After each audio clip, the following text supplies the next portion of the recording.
Good afternoon, ladies and gentlemen. We apologize for being late, so now we're going to start the seminar because the schedule is very heavy. We have a lot of things to do, a long seminar, very rich, very interesting, so let's start it right now. Thank you for being here, for taking the time to come to see us. I'm Grégoire from Sommelier, promoting French food and French wine. I'm very happy to introduce you to Mr. Francois Millo from the Provence wine region, who came especially in Malaysia for the competition but also for the seminar. Thank you, Francois, for coming. Also on stage, who will helping Francois, you have Mr. Gobert, French sommelier. Okay, they will oppose you later, no problem. And Stephanie from Hilton, who will help you translate and to comment the wine you will taste today. I would also like to thank Roderick Wong, but he's not there, but thank you, Malaysia Sommelier Association, to help us to organize this event. I shall not talk too much because there's so many things to say, so basically you will have a presentation about Provence wines and we will have the tasting. So have a good time, have a good seminar. Thank you very much. Thank you to be here with us for this seminar. This seminar is on Provence wines. Firstly, I'm going to explain what is Provence and how we work, what are the wines, etc. And then we shall taste 8 wines. Exceptionally, we shall taste 5 rosé wine because it is the specialty of Provence. I don't know if my English would be good enough to explain exactly what I want to say, but I will have the help of Stephanie, who is a very nice translator. So, Provence wine is located in the south of France, between several towns such as Marseille, known for football, Cannes, known for film, and Saint-Tropez, known for a lot of things. In this region, there is one point we are very proud of. It is that Provence wine is the birthplace of the wine in France. It is birthplace because, as you know, wine growing and wine culture has for origin Southeast Asia, and then the first wines arrived in France by Provence, because the Greeks founded Marseille in 6 centuries before Christ. And in this time, it's okay with the microphone. In this time, the wines were pale. Wines were pale because maceration, skin and pulps together was not used. So we can say that Provence is the birthplace of wine in France and the origin of pale wine in Provence. What are the different AOC in this country? The first one in the... There is a little thing here.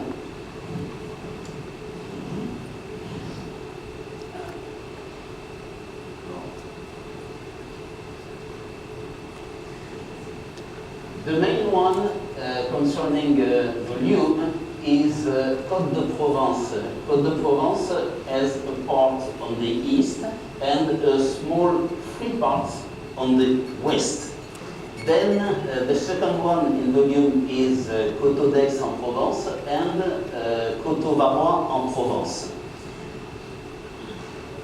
In this region you can find 6 more AOC: Beau-de-Provence, Palette, Cassis, Bandol, Pierre-Vert, and Bélé. It's to say that totality, the Provence is 9 appellations.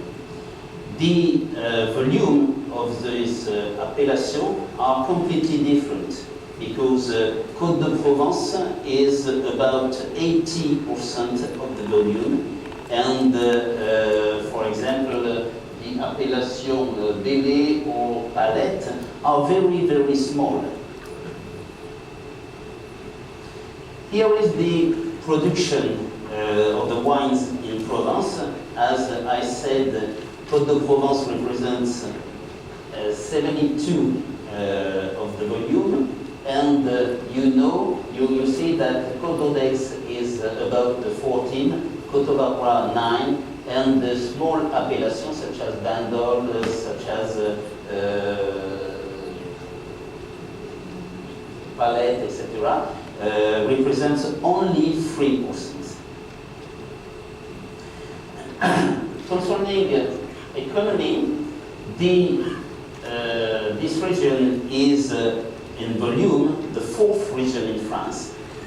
Then the yield is maximum 55 hectoliters by hectare, and the wine growing area is about 26,000 hectares. As you know, AOC is a guarantee of quality. The philosophy is to make an harmony between terroir and soils, with terroir and grapes, and with a lot of quality standards. When we define an AOC, an AOP, yeah, we try to precise terroir and soils with analysis and classification. What is important is to say that this field can produce AOC and the next one cannot, with the difference of soils and climate and exposure, etc., etc. Then we try to match very precisely the grapes with the soil, and we choose the grapes which are the best for the soil of the AOC. For example, you will see that in Provence we have chosen 12 varieties for red wines, and we don't use other grapes. Then, quality standards. Each AOC has a lot of standards concerning pruning, concerning the yield, concerning the harvest, and also concerning a lot of points into the cellar. For example, for rosé wine, the press, the temperature of maceration, the temperature of fermentation, all those quality standards are to guarantee the quality of the wines of this AOC. When, after having precisely defined the AOC, we control it, of course, and we control it by an analysis and tasting each year on a percentage of the production. If you have any questions, you can stop me, or if you not, or if you don't understand. Okay. This is the classifications of the wines in Europe, as you know. Firstly, you have the category of AOC becoming AOP with a low yield, with production and quality control with cepage control and tasting, which approve the appellation. Then the category of vin de pays becoming EGP. It's only a geographic demarcation and a year which is higher than the AOP. Then the vin de table have only a sanitary inspection. There is no origin of for terroir. What is our organization? Our organization is an official board which groups something like 600 producers, 40 negotiators, and represents 170,000 million bottles. We have different missions. Our first mission is techniques. We have a research center specialized for rosé wine, and it is the national reference in France for this type of wine. Then we have a mission which is economy, to know what is economy of rosé wine or Provence wine, but also our mission is to know what is the economy of rosé wine in the world, because we are in charge of all the techniques of rosé wine in France and also all the economy.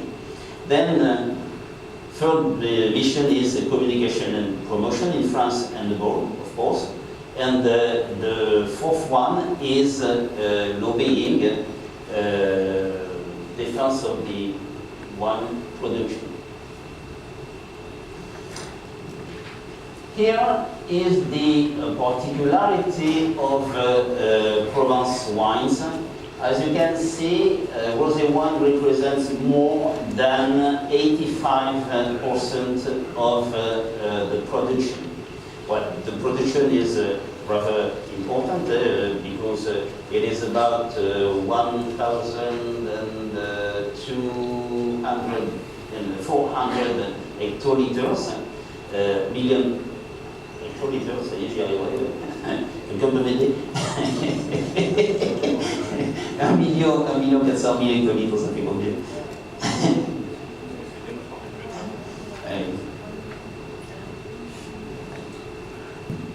1,400,000. Voilà, parfait. It was just to introduce Stephanie. This is for rosé wine, 9% or 10% red wine, and 4% white wine. I have to say that even if the percentage of red wine and white wine are here rather small, it is in volume a strong production. So it is red wine and white wine are also important in Provence. Just some word about the production of rosé in the world. France produces 26, Italy 22, USA 15, and Spain 12, and other countries less. I have to say that in this production you have sweet rosé wine and dry rosé wine. Who drinks? France drinks a lot of rosé wine. You will see that the consumption of rosé wine in France has increased a lot for 10 years, and it is the same thing in the world. What are the export markets of rosé wine? The first country of exportation of the wines from Provence is USA. I hope that Asia will be the second. As I said, this is the consumption of rosé wine in France. As you see, consumption increased a lot from 10% to 27% in 20 years.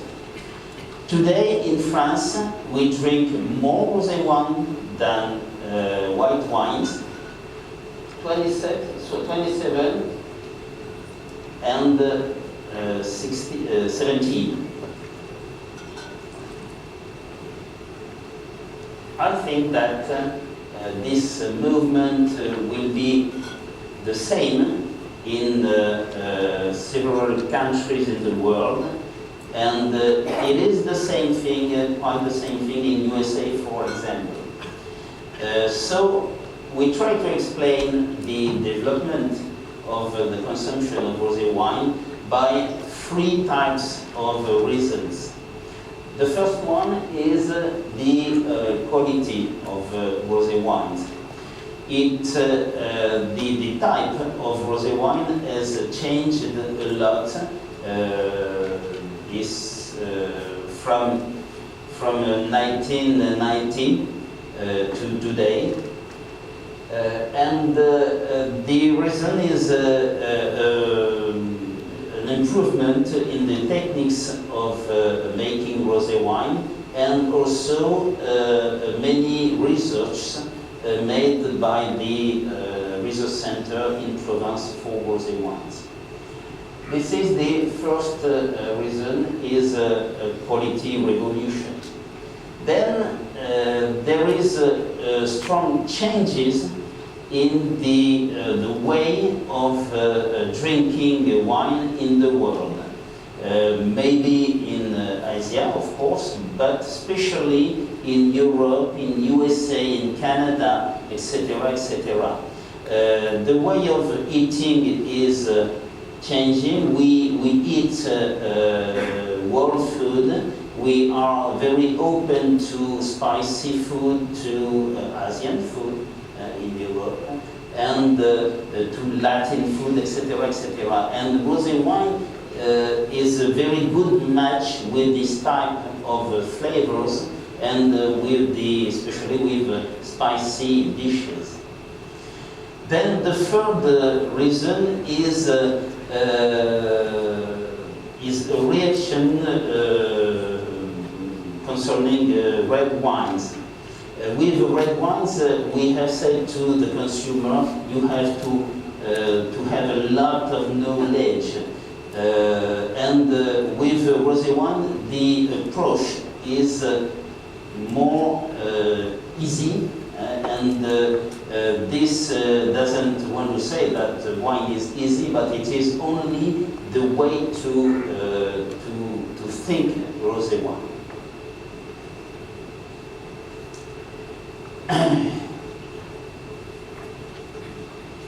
In Provence, there is 3 main appellations, as I said, and there is a huge one, 70% of the volume.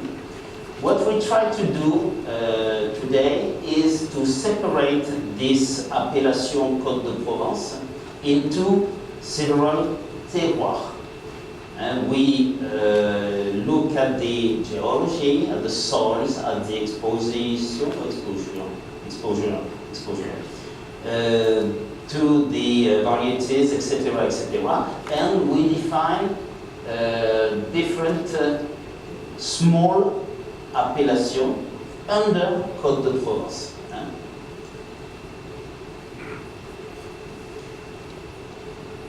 Now, a little bit technical. What is the geology of Provence? Above you have the situation. It is a cut from the northwest to the southeast of Provence at the second geologic area. In this time, you have the basis, which is crystalline, with a small mountain, which is mauve. Then the sea, and between, of course, the sediments. So you have in this in this time, you have a basis which is crystalline and level which is caoutchouc and limestone. At the third area, the Alps in the west grows, and the totality of Provence do like this. Very slowly, of course, but it is a movement, un basculement.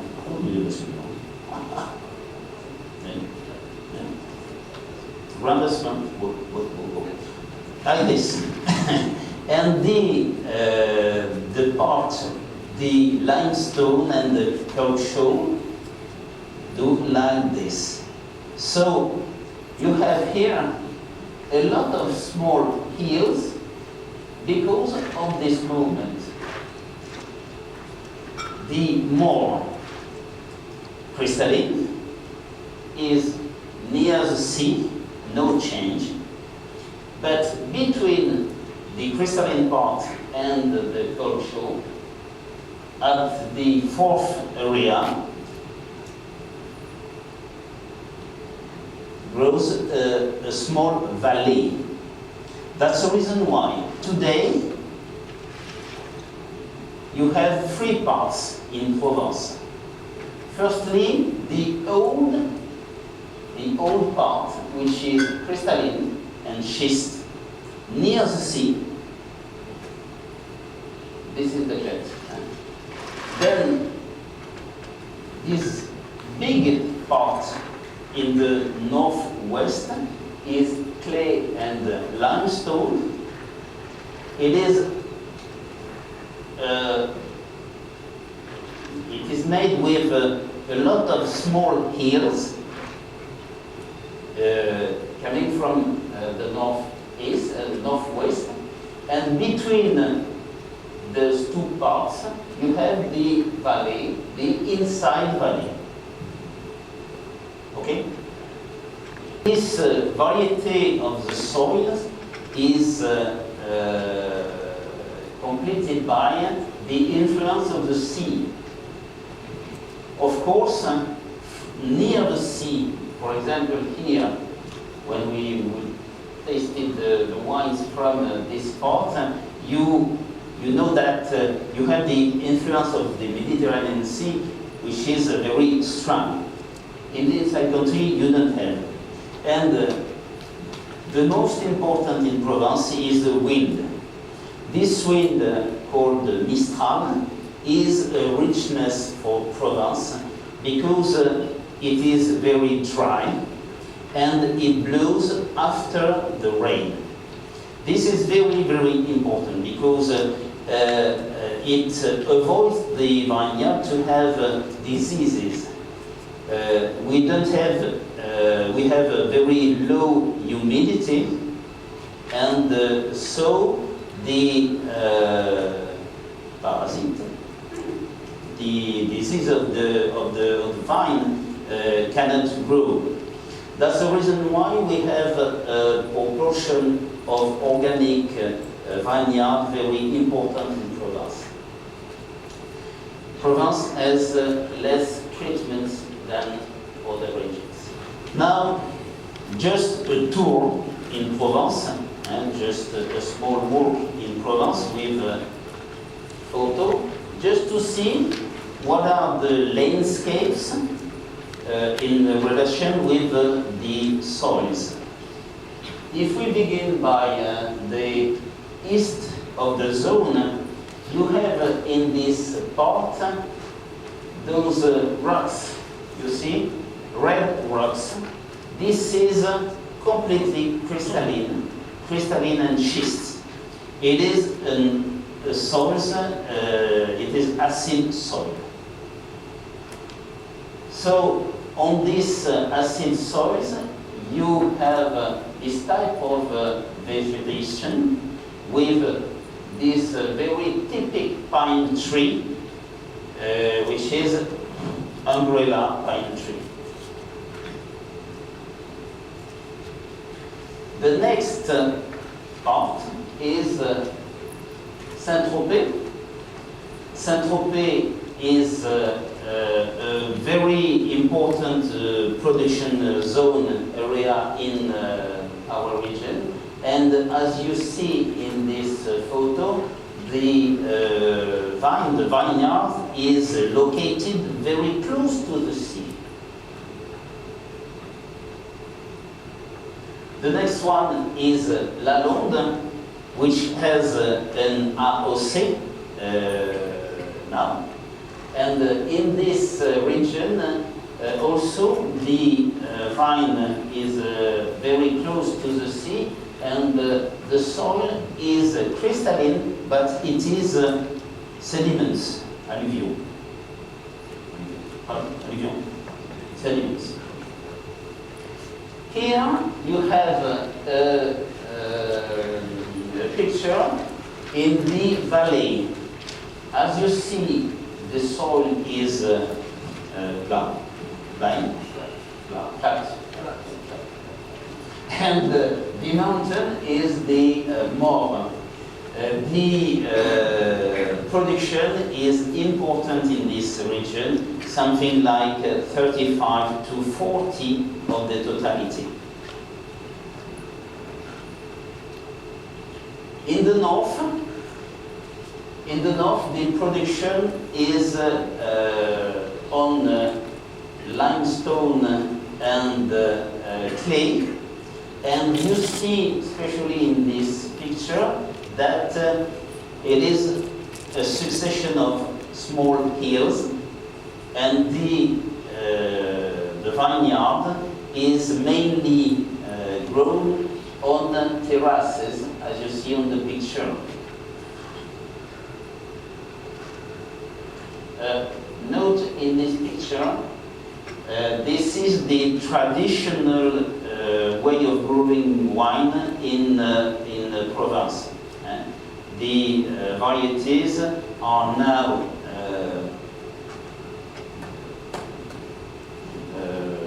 palissées. Comment on dit palissées? Palissées. On ice. Held by wires. Yeah, wires. And this one just grow on their own without the support of any wires or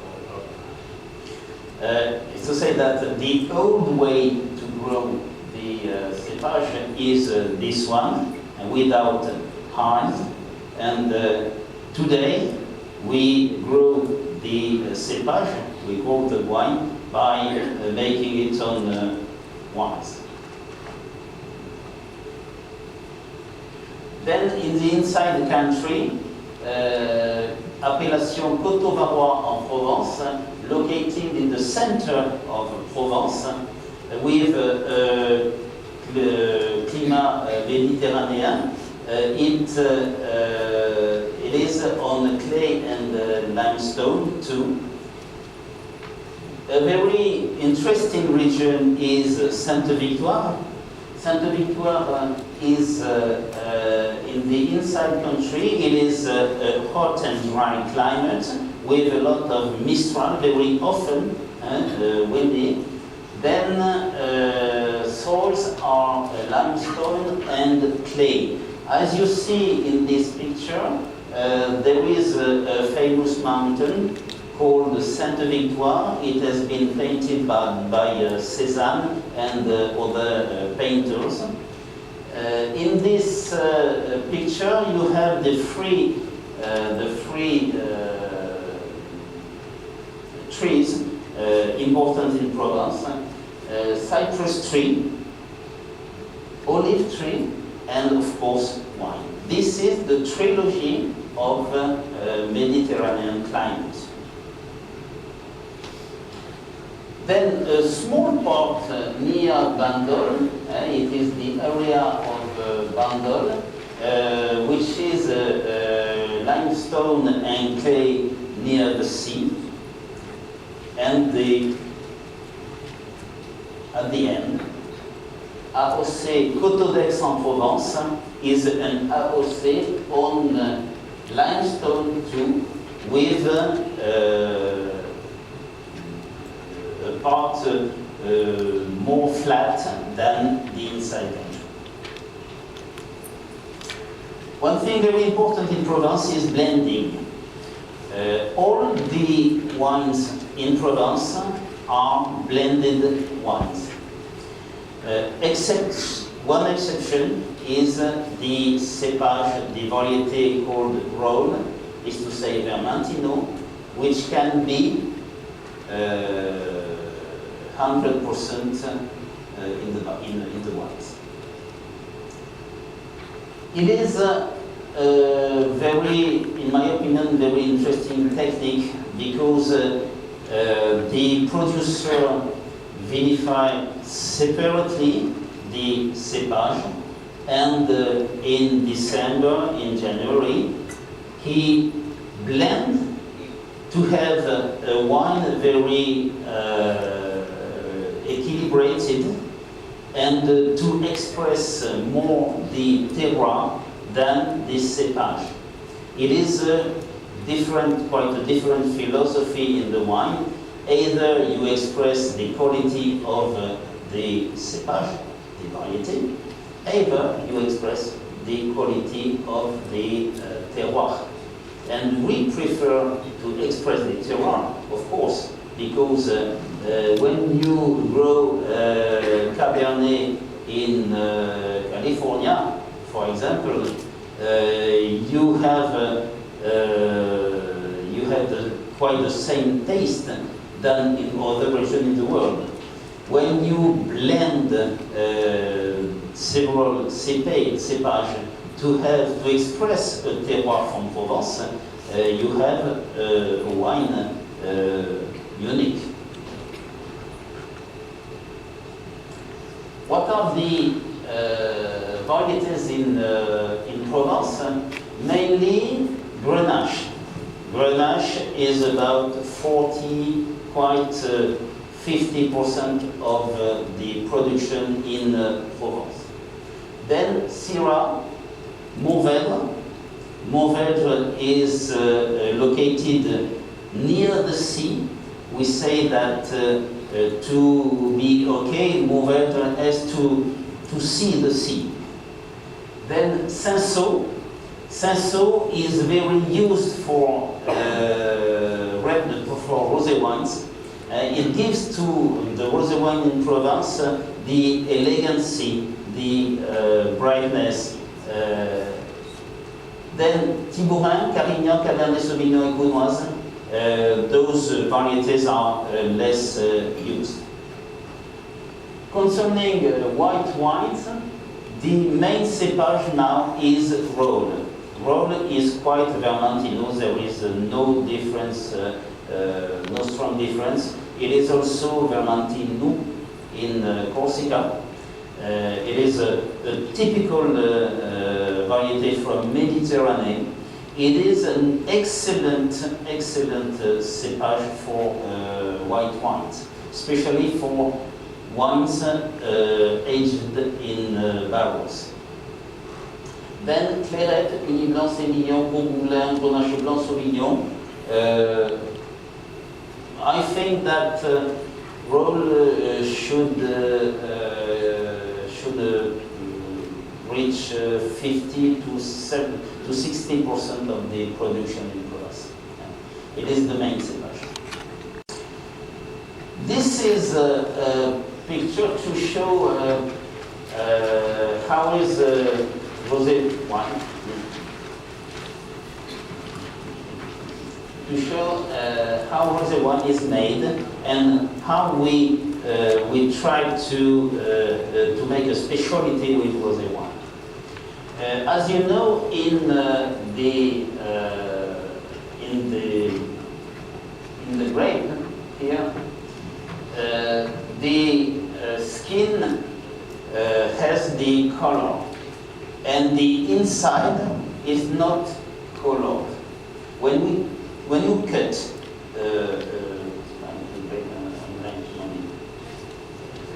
grape, when we cut a grape, you can see that inside there is no color, and the color is located on the skin, into the skin, of course for black grapes. So the color of the wine and the structure of the wine depends on the time. It will be a contact in between the skin and the pulp. The pulp gives the juice. If you separate it very quickly, you can make a white wine with black grape. It is blanc de noir. Okay? But you have to separate it very, very quickly. If you put it in a press and you make a small maceration with cold, with inert gas, etc., etc., in this shell, in this pot, you are in the category of Provence rosé wines, because in this region we make a very small maceration, something like 3-4 hours. Then we press very low, very delicate press, and we get aromas and very low color. This is the characteristic of Provence wines. It's to have wines with a lot of aromas, but a very low coloration. It is what we call pressing rosé of pressing method. Then another method of making rosé is maceration. It is saigner. You put pulps and skins into a tank. You leave maceration, and when you want to concentrate your red, you get out a part of juice, and this juice constitutes the rosé wine. It is a different. It is another method. But what I can say is that in pressing method, you don't make red wine. So all the decisions the producer takes all the year long, all these decisions are to make rosé wine. For example, the date of the harvest, for example, pruning, for example, the transportation of the harvest from the field to the cellar, the use of the temperature and the control of the temperature, the inlet gas, etc., etc., are to make rosé wine. It is different here. Here, you have at the same time a process to make rosé wine and a process to make red wine. So the decisions in this method are to make red wine. When a producer produces rosé wine with saigner or maceration method, he chooses for example, the date of the harvest for red wine, not for rosé wine. And the date has to be different. It is not the same thing to harvest grapes for red wine or for rosé wine. The acidity is different. It's okay? When you leave the pulps and skins together for 1 week, you can make young reds, such as for example, and to be drink very quickly in the year or in 2 years. And when you have the varieties and the soil and climate to do it, you can have a long maceration, something like 2 weeks or 3 weeks, and then you can make red for aging. So remember that to make a good wine, to make a good wine, you have to have in your production a quality standard, a high quality standard, but in each scale in each step of the process. For example, if you have a very nice terroir, you have a very nice bottling, you have all is good, excepting the press. In this case, the quality of your wine will be the quality of your press. It is a shame, and the quality, the final quality, is the quality of the step which is not at the level. This is the difficulty. This is very difficult in the wine, is to have all the steps at the good level. So, in Provence, we produce rosé wine. We are going to taste some rosé wine. Rosé wine with two qualities. The first one is dry. It is aromatic and it is light colors. Three characteristics. This is dry, bright, and aromatic. Is the three qualities of the majority. This type of wine has to be drink in 1, 2, or 3 years maxi.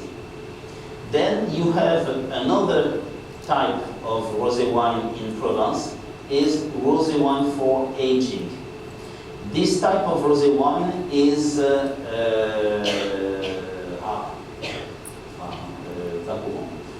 il n'est pas courant. Rare. It is you have only 5 to 10% for the moment in this category, and it is difficult to produce.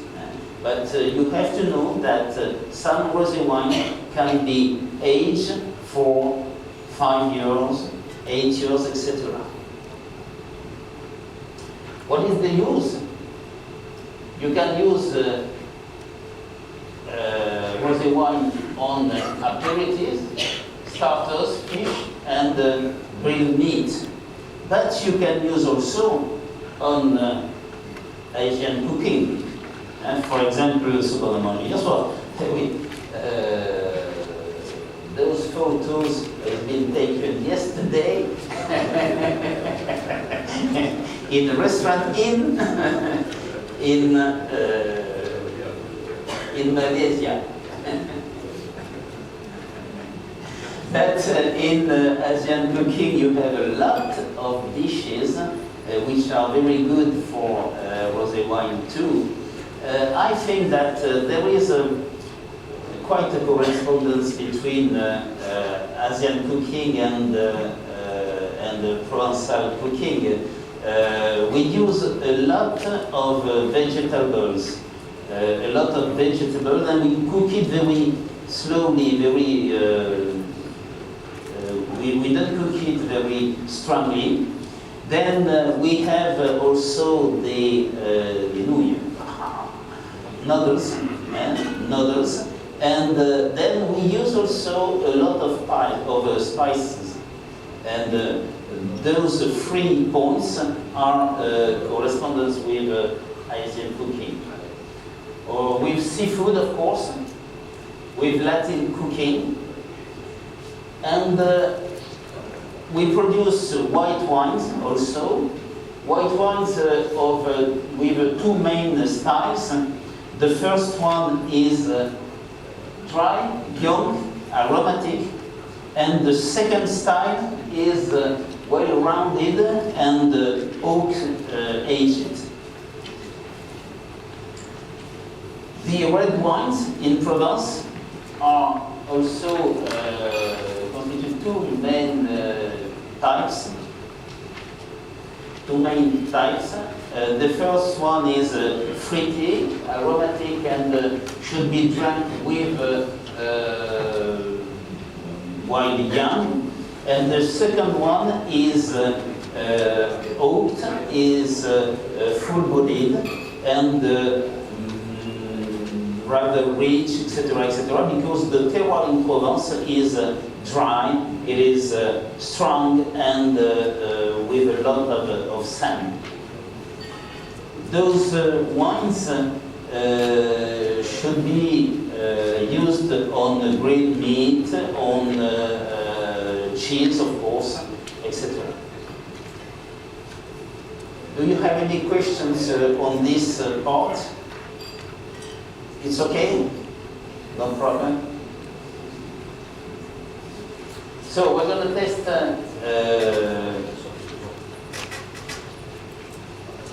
now for tasting. Firstly, a tasting of rosé wine. Why rosé wine?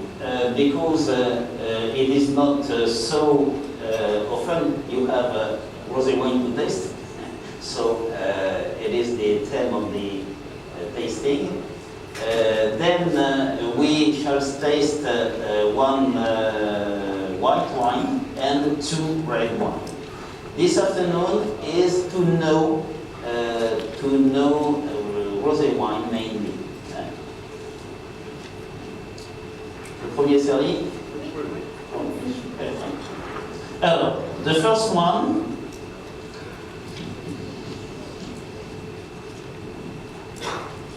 The first one comes from the northwest of Provence.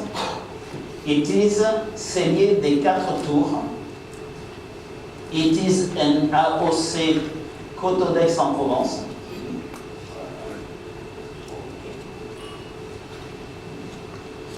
And it grows on Marne and chalk.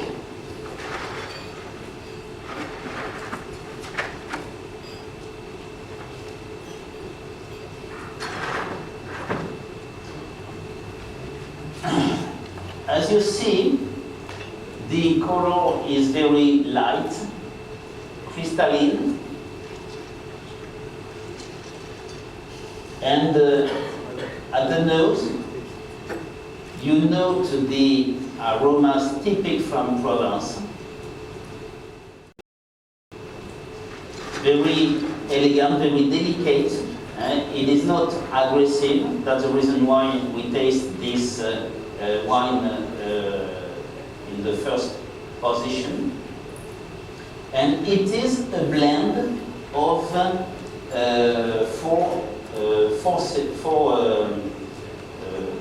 three variants. Firstly, Grenache, Syrah, and Cabernet. You note that the proportion of Syrah is higher than the others, and you will see the other.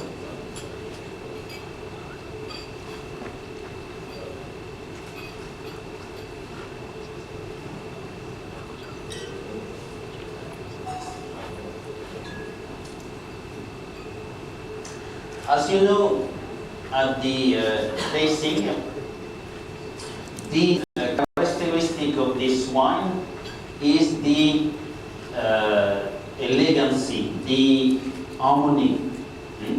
We don't want in Provence to have aggressive wines. We prefer to have a good a good balance between alcohol and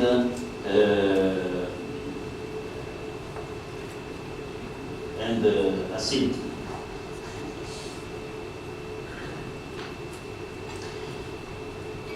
Important at the tasting, the malolactic fermentation in rosé wine are always blocked.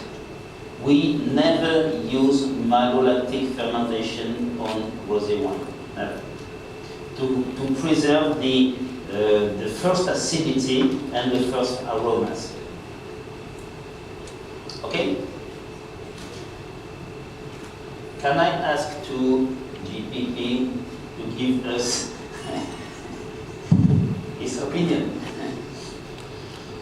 Je vais essayer de vous parler un petit peu de l'accord qu'on pourrait avoir avec ce vin.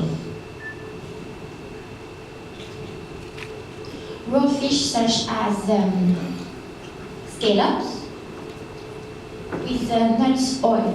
Why? Je pense que cet accord serait intéressant vu la structure du vin et surtout la finale en bouche, légèrement noisetée, avec des fruits secs. On n'a pas quelque chose de très tendu, mais quelque chose d'assez rond et ample. Ce que j'aime beaucoup.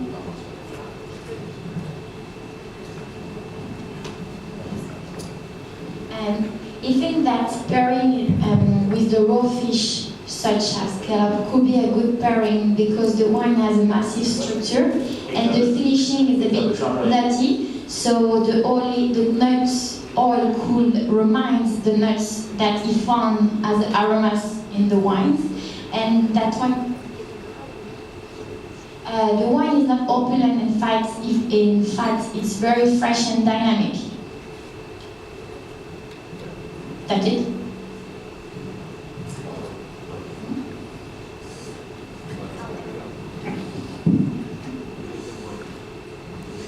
So, the second one, Château Coussin.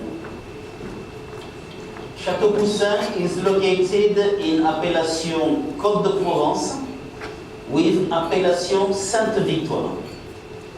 This one is interesting also because the proportion of Grenache is higher than the other. It is typically a rosé from Provence with 70% of Grenache,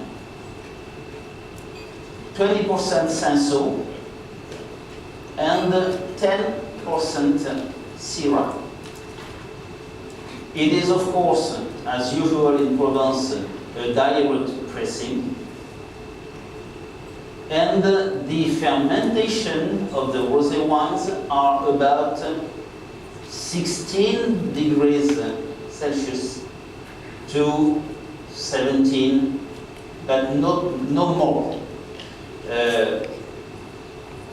As a comparison with red wines, the fermentation, the temperature of fermentation is very low. As you know, red wines has a temperature of fermentation higher, of course, than rosé wine.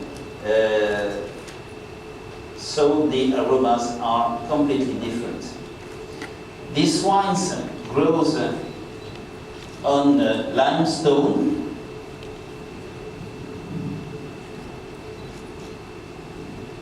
And the color is quite the same than the first one. The nose is a little bit different.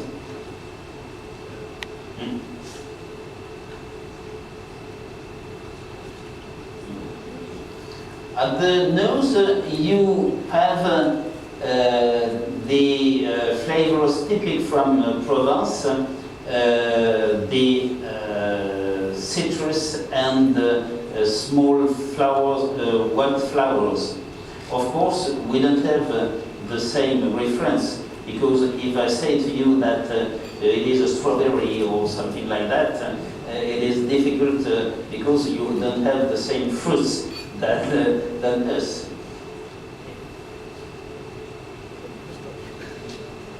This wine is,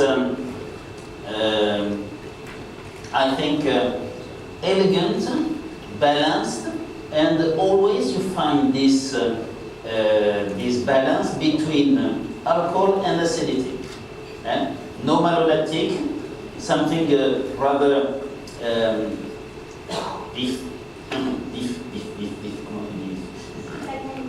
dynamic. Straight, yeah, straight. It is the characteristic of Provence wines, dry and straight. Okay? So, on what dish, in your opinion? Avec la structure du vin, qui est quand même assez différente du premier, surtout au niveau des arômes et de la vivacité. The structure of the wine is really different from the first wine, because of the vivacity and the aromas. On a surtout les arômes d'agrumes Strong agrumes aromas et aussi de fleurs blanches.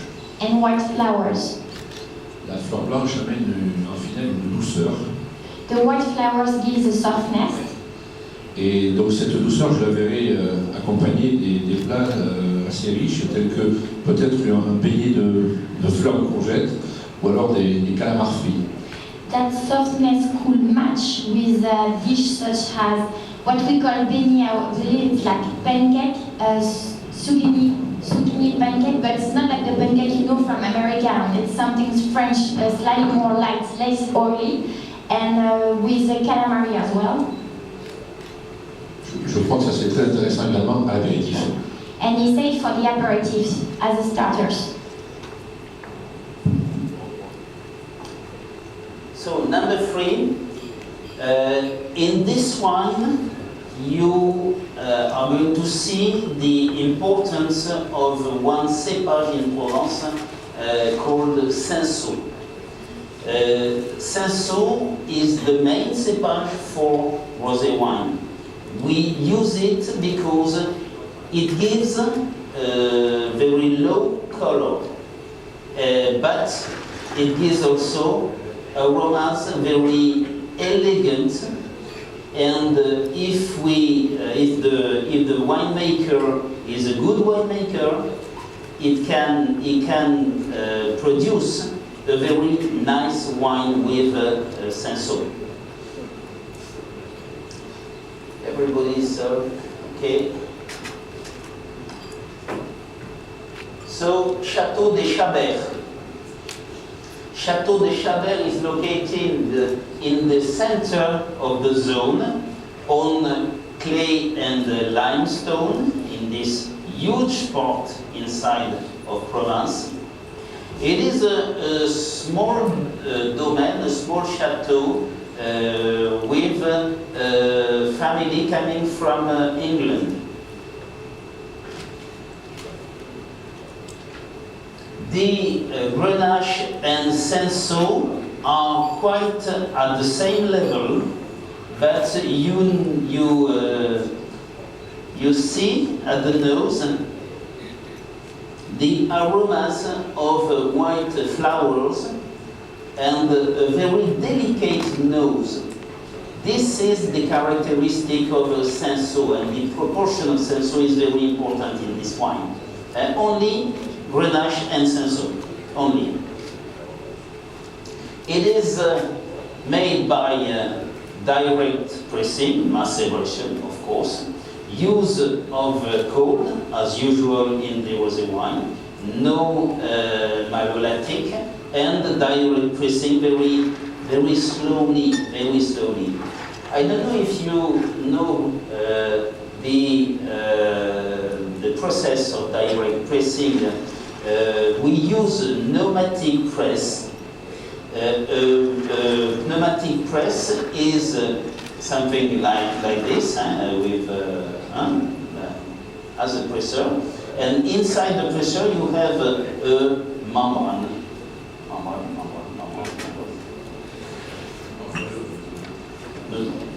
A pneumatic part which inflates and deflates. So when you press the grapes, the press inflates and press very slowly, very few, and then it deflates. It turns a little bit and deflates. Tac, tac, tac. So you can make a very light pressure without breaking the grapes, and with a very delicate press, very, very delicate.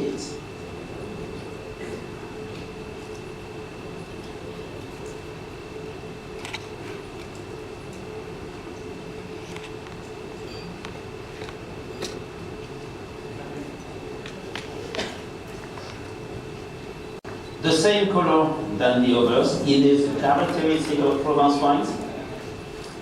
Elegance in the nose, flowers, and in the mouth you have an attack very straight, very clear, no dryness, no sugar, no sugar. All the Provence wines have less than 4 grams by liter of sugar, very dry.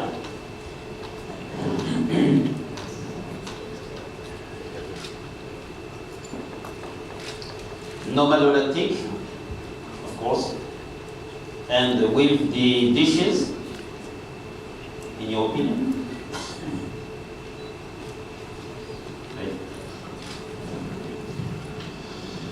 Là, on a quelque chose de tout à fait différent. Quelque chose de, c'est un nez qui est très fermé. Je pense qu'il manque d'aération. Et je proposerais, moi, au dernier moment, avant de servir, un carafage.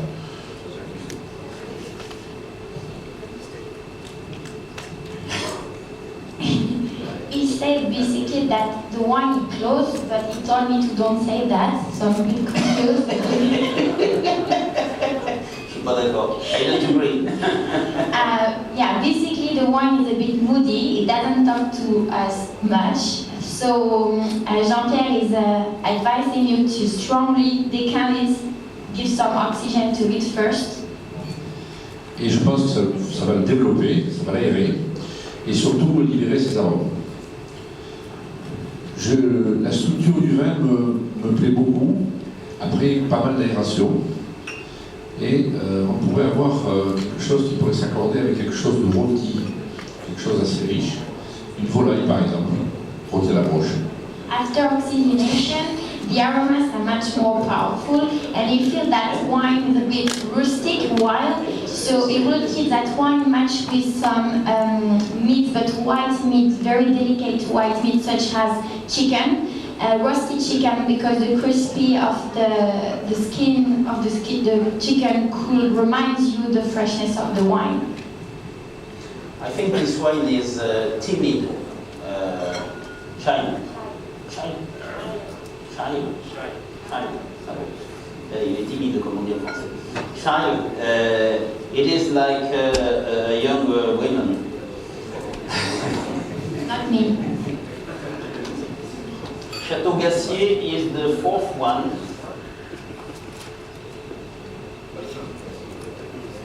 Yes.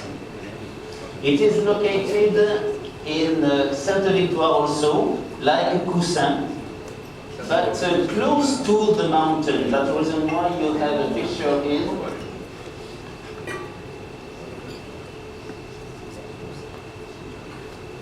In this picture, you can see that the domain is very close to the mountain. It's to say that the terroir is very dry, hot, and of course with a lot of cork.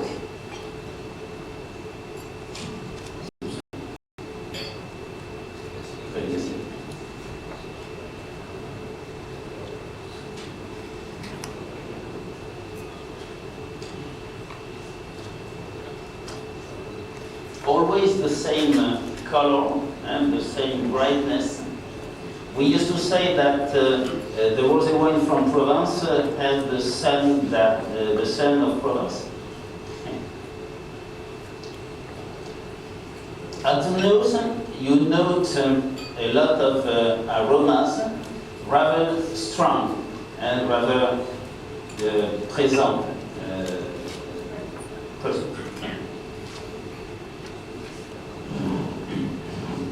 Aromas of flowers, of citrus, and in the mouth you have this balance, of course, between acidity and alcohol. I have to say that rosé wines are quite has a percentage of alcohol quite the same than red wines.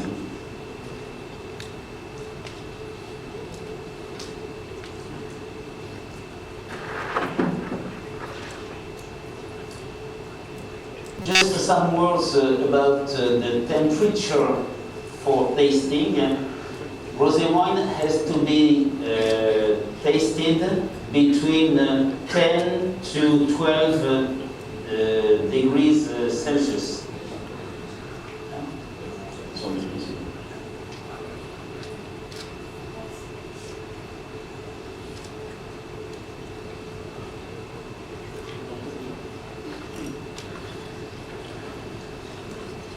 Concerning varieties, you have Grenache, 40%, Cinsault, 40%, and Syrah Cabernet, 20%.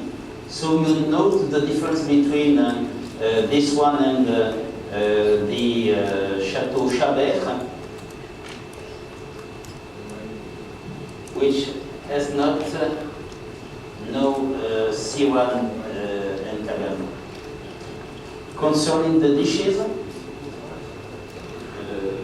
Grenache 40, Cinsault 40, et Syrah Cabernet, il y a un petit Syrah Cabernet.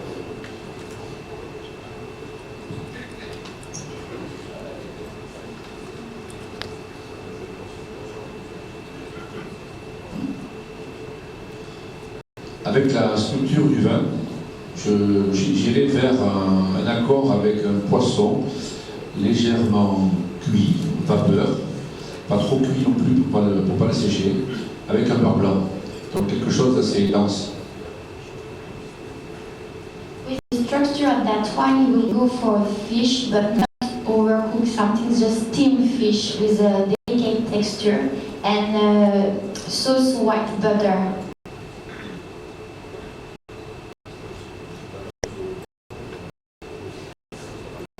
Because in the white sauce, beurre blanc, there is a touch of citrus, which will give balance and relief to the pairing.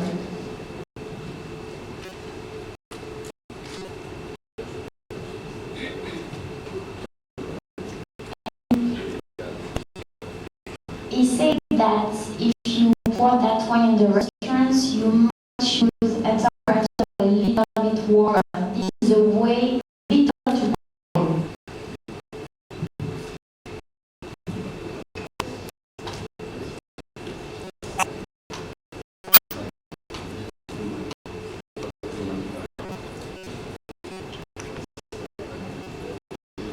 Hier soir également, nous avons dîné dans le même restaurant et nous avons dégusté un thème de légumes juste frit avec un petit peu de piment juste relevé.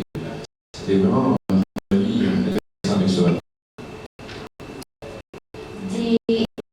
The last night name of vegetables, a bit of spice, and the fatness of the wine cooled down the spice, so I thought that was the pairing. That one.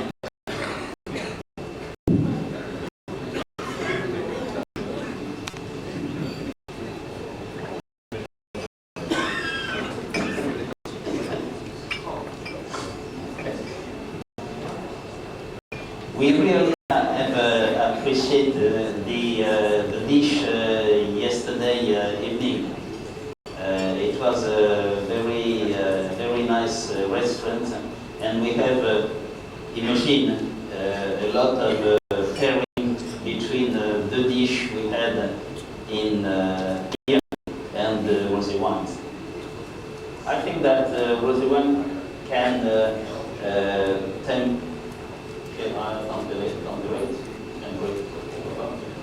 the spicy of the dishes And balance. So now we go near the sea with Château des Valentines.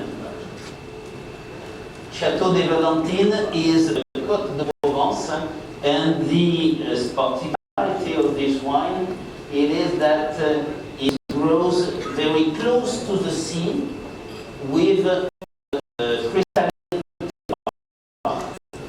So it will be a little bit different from the others. The color is the same. The color doesn't change. It has the same varieties than most of the others. It's to say 60% Grenache and 40% Cinsault.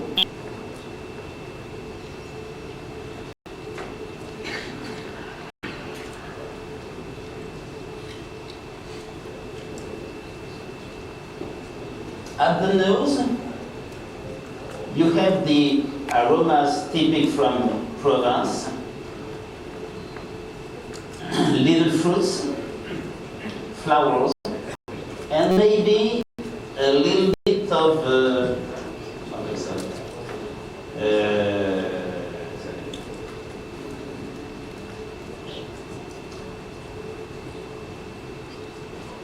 how do you say that? A little bit of anise. Comment on dit anise? Anise. Licorice? It is licorice? Yeah? Anise. Anise? Anise. Oh.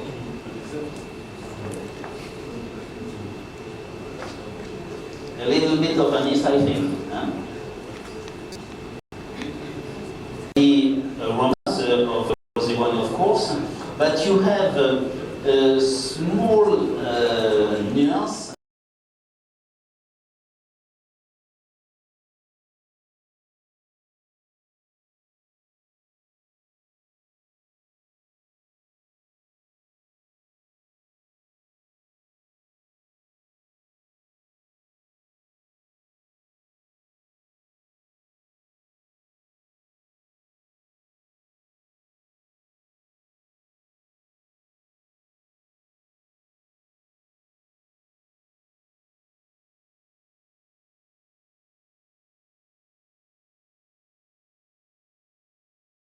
Of Mediterranean Sea, of iode, c'est quoi la iode? Something like salt. Iodine and salt. Do you taste it? Huh?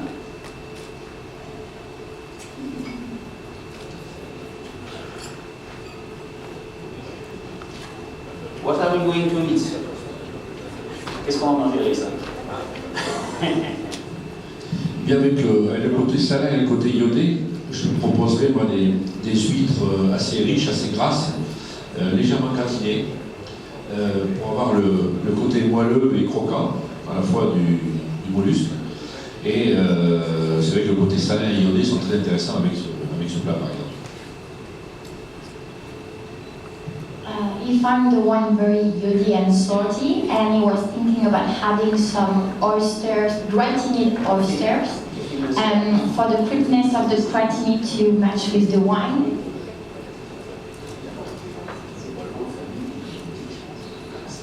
So it's a pairing between softness, richness, and crispiness. Because the wine is very rich, so the oyster remains that texture.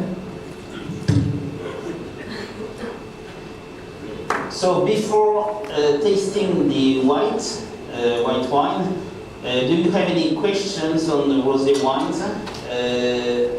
I think this tasting is unusual for you because of the type of rosé wine from Provence and because maybe of the quantity of wine to taste. Five rosé wine to be tasted in this afternoon is rather surprising, but it was the occasion to do it. You got a question? So, question?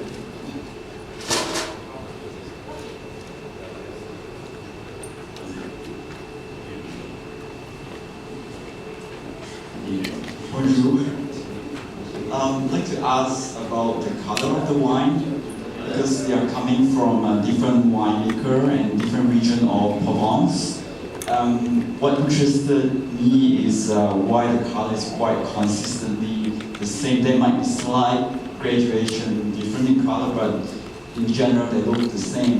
Compared to the rosé in d'Anjou, which is much more dominant pink, or even much more red.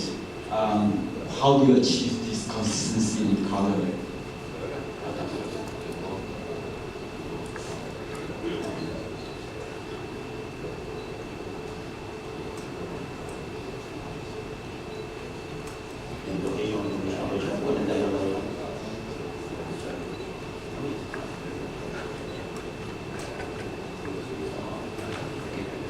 Okay, I'm going to try to answer in English. You know, as you say, a white wine, there is no variability, and red wine also. The color are, there is no range, no scale in white wine and red wine. In rosé wine, you have a strong variability in the color. You can have a rosé wine like this, very pale, and you can have such as in Tavel, for example, rosé wine very color, very strong and very structured.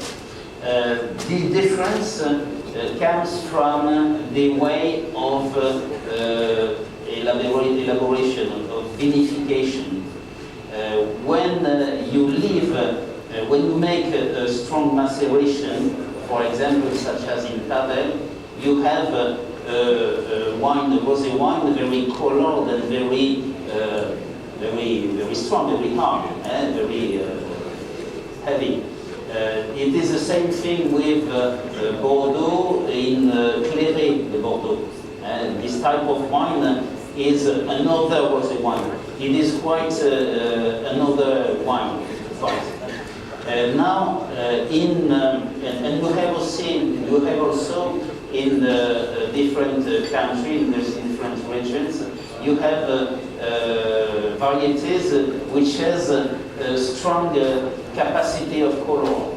If you vinify, for example, Cinsault, it is completely different from the Syrah. Cinsault, Syrah, for example, you put it into a tank or you put it into a press, and you have to be very attentive, very clever, because it gets the color very quickly. When you vinify Cinsault, it is different. It is very delicate and pale, so the color is pale. Then in the tasting we have done from Provence, of course there is small differences between the colors, but it is very few. I said that in Provence we have a family, it is a style. In this style there is small differences, but this tasting has nothing to see with a tasting of Tavel or a tasting of rosé from Loire, for example. Any more questions? One more question now? Okay, so white wine.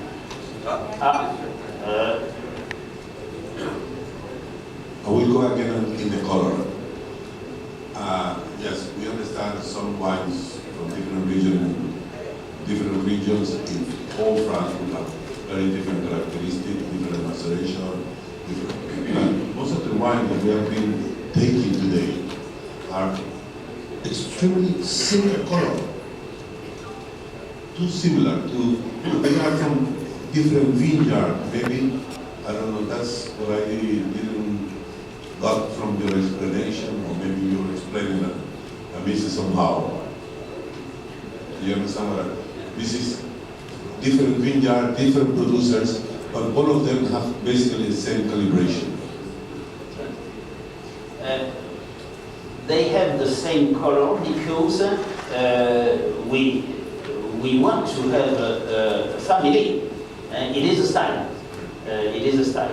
And our producers has the same quite philosophy of rosé wine.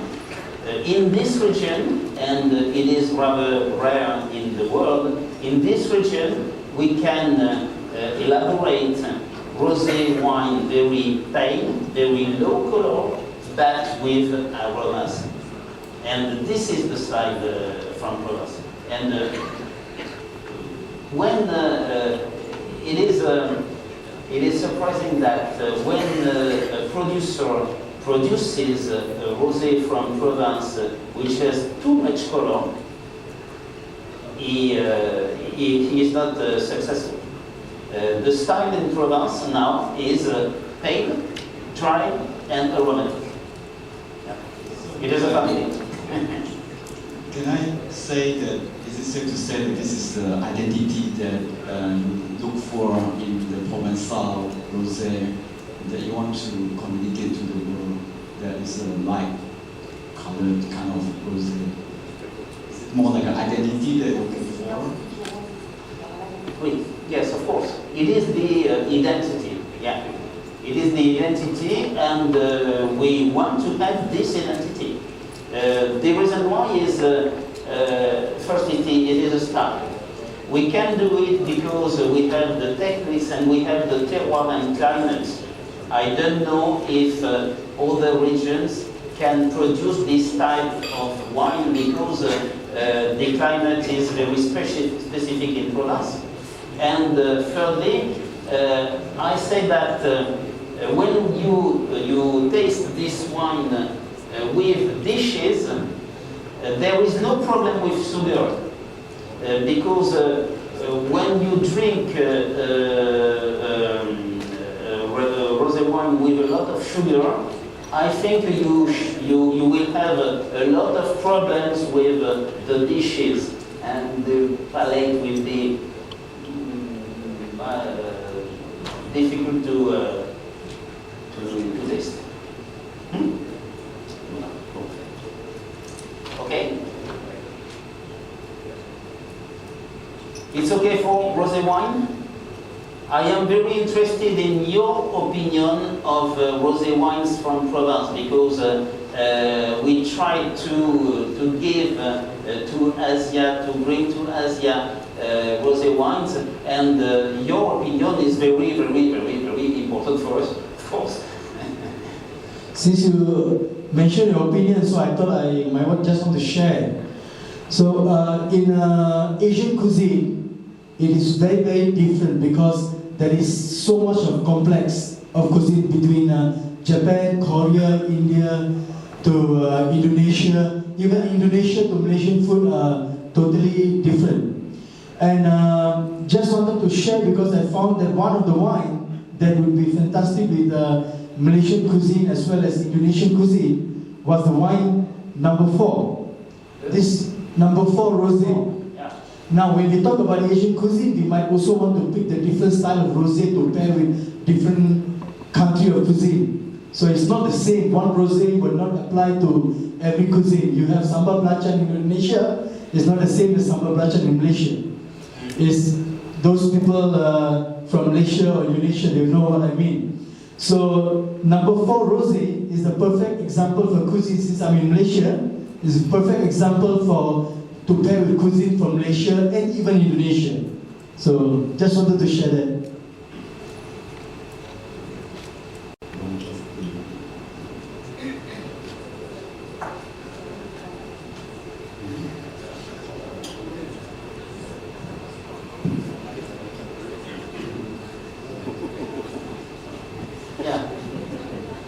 You're right.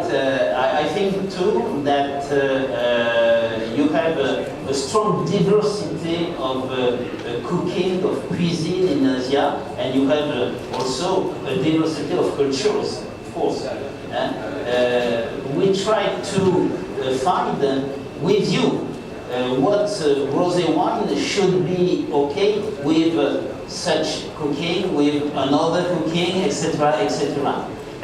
It is I say that it is mainly up to you. I don't have the quality to say this wine is good with your cooking. No, it is your cooking. If you think that your cooking should be good with a rosé wine, you are okay to choose it. It is the pairing. I don't want to pair by myself. No, I need your opinion, of course. Je crois que les choses importantes dans les accords des mets et des vins, c'est surtout le plaisir. Et on peut avoir un accord parfait, mais qui ne soit pas plaisant. Donc, le plaisir aussi, il ne faut pas l'oublier quand on fait un accord mets et vins. He's saying that at the end of the day, food plus wine is just happiness, so some things to keep in mind. Some perfect pairing are not necessarily enjoyable.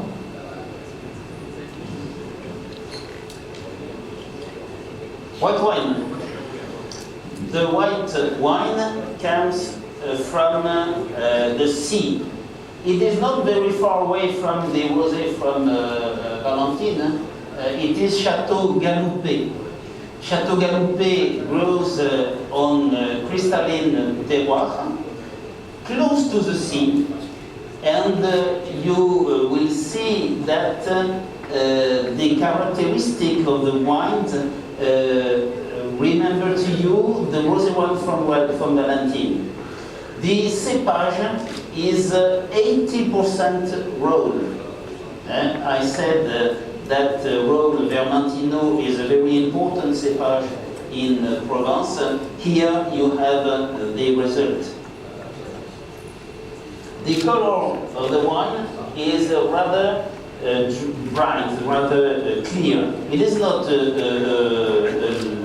dark colored white wine. It is a low color.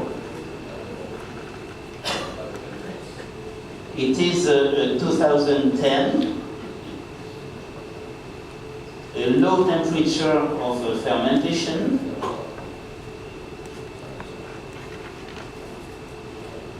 and it is aged in barrels, and you feel it at the nose.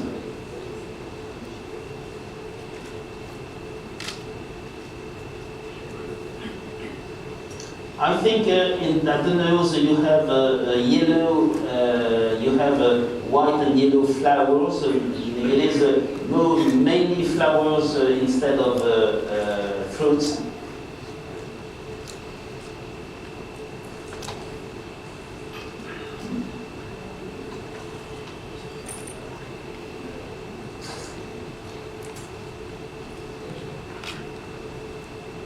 And in the mouth, you have a straight attack,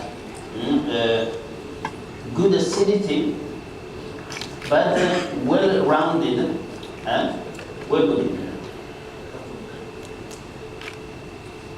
At the final, you have a little bit of citrus, and also you feel the aromas you have near the sea, salt, iodine, etc.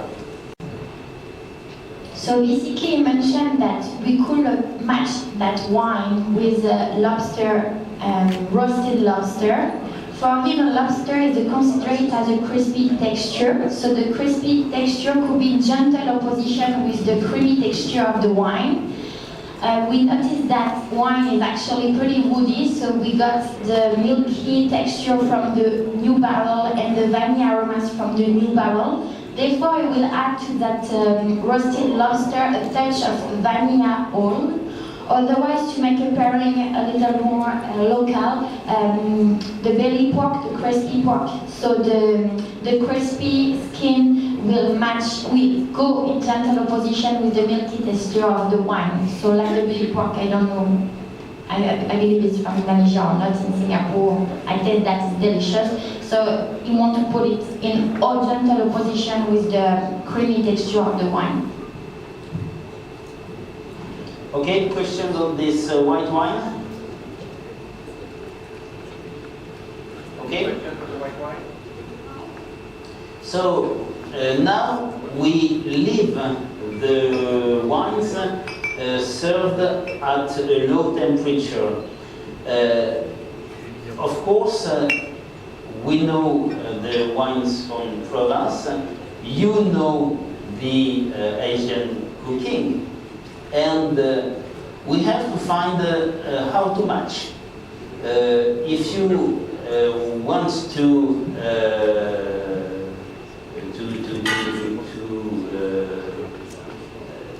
the fact is that the fact is that we need you to try the wines from Provence on Asian cooking. And that's what you say, and that's what you say. Please try to match wines from Provence and Asian cooking, because we don't know Asian cooking. You know Asian cooking. Now, red wine. I propose you 2 red wines from Provence. The first one is Chateau Monteau. Chateau Monteau is here. It is on this side of the valley. It's to say that it grows on crystalline rocks, crystalline rocks. It is an acid soil, and the varieties are Grenache, 40%, Syrah, 30%, Mourvèdre, 20. I think that the color is rather light. It is not a very dark colored wine, but at the nose you feel, I think, the Syrah and Mourvèdre mainly. It is a nose rather strong. I have to say that in Provence we can produce red wines very structured,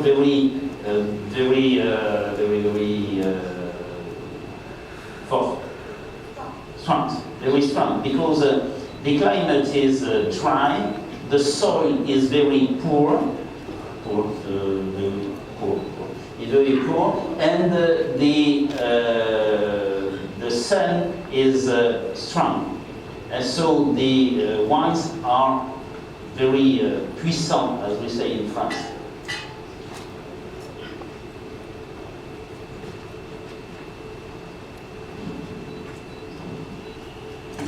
There is also a little bit of Cabernet Sauvignon. You find it in the nose.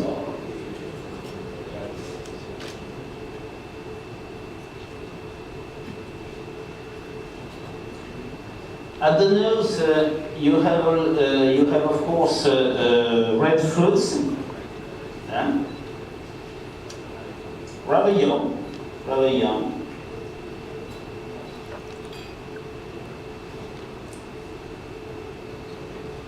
In the mouth, you have tannins, you have a full-bodied wine, and with aromas of fruits and a little bit, I think, of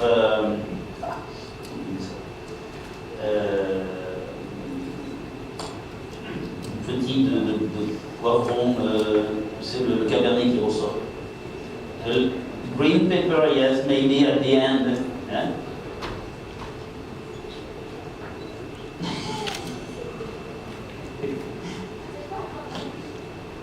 Bell pepper. Black pepper? Black pepper? Green bell pepper. Green black pepper. This is Cabernet. In your opinion, it's the GPP.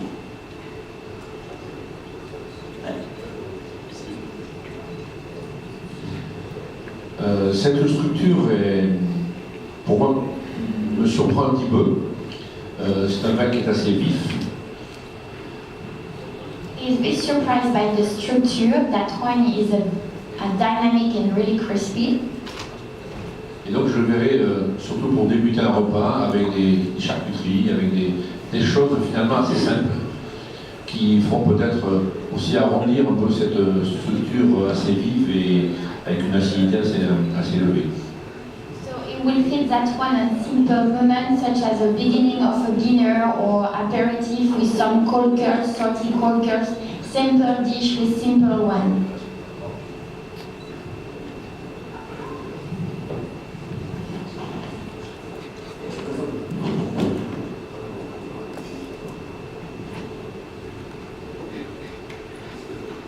And the next one is Château Calavon.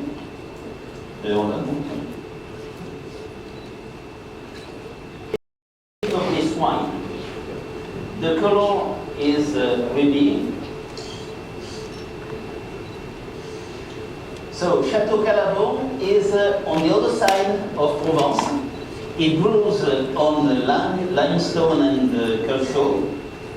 And with interesting to know that a lot of Mistral, the Grenache and Syrah, this with very well paired, very well balanced. Syrah, of course, is stronger. It is stronger in example. Syrah is a variety very used in Rhone Valley.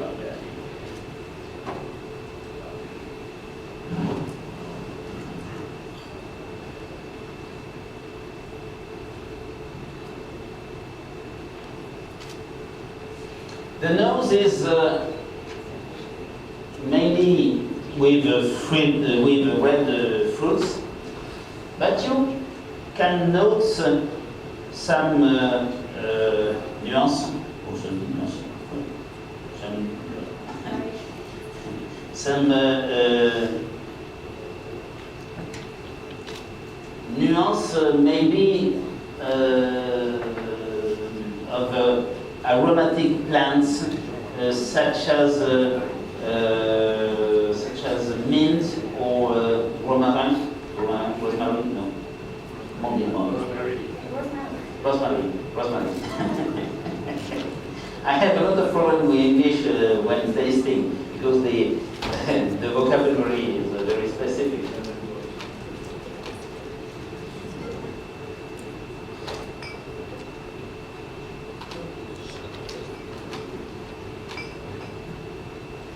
In the mouth, this wine is, I think, full-bodied, very well balanced, and I think that this wine should be aged for 2, 3, 4 years more.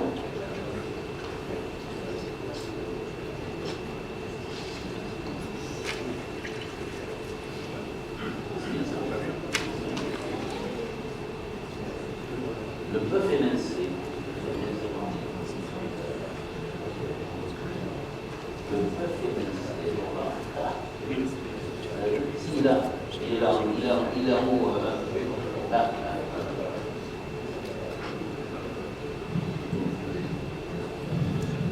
Moi, j'ai beaucoup aimé ce vin, par sa structure, son nez très élégant, légèrement animal et viandé.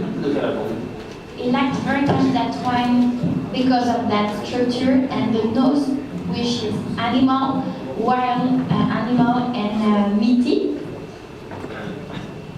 La structure est très intéressante, la finale est avec une belle acidité, ça nous fait bien saliver, donc on a envie d'en revoir, donc ça c'est très important. The final of that wine is really fresh and dynamic. It makes you feel like drinking even more. It's a thirst quenchy. Donc je verrais bien ça avec un gibier rôti. Ou alors un plat que j'ai mangé hier soir aussi qui m'a beaucoup plu, c'est un bœuf émincé avec légèrement un jus aux fruits secs. C'était très intéressant. Beef rendang, c'est ça? Rendang. Je pense que c'était très... Et je pense que l'accord serait très intéressant. Okay, to remind the wild animal aromas from the wine, it will match that wine with wild meats. But last night they tried a very interesting dish which Mr. Debré knows how to pronounce. Mr. Debré? Beef rendang. Beef rendang. Was on the picture there with a nut sauce. So he thought that wine could match very well with the wild aromas of that.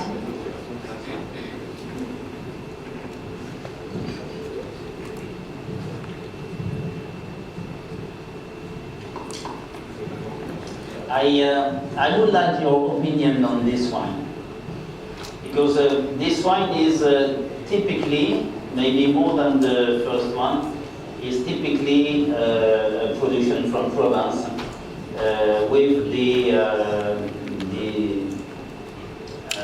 full-bodied and all this type of thing. As I said, we have to pair Provence wines with the Asian cooking. We discover Asian cooking, and we are very interested. Yesterday we were in a restaurant, and it was very, very, very nice, very, very interesting to discover Asian cooking. I would like you to discover wines from Provence and to do the same thing we do with cooking. Which restaurant? It was Old China. Old China in... Old China Cafe. No?